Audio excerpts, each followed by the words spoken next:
Hello guys, welcome to my channel. So we have good news from the BIR.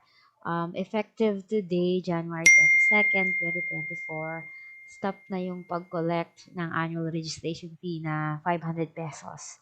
So starting this year, we don't need to pay, which is malaking katipiran para sa ating mga self-employed. Nagpunta ako ng RDO today para i-update sana yung aking COR. But hindi nila pinalitan kasi wala naman daw akong major update. Papalitan lang nila kung magpapalit ako ng address or trade name or line of business, kung mag-a-add ako ng line of business, mga ganun.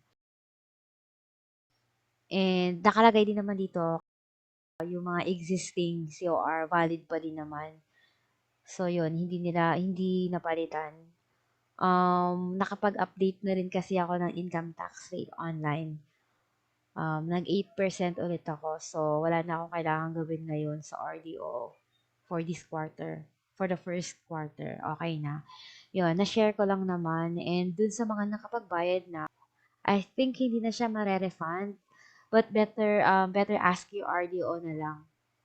So, yun lang guys. Thank you and until my next video. Bye-bye.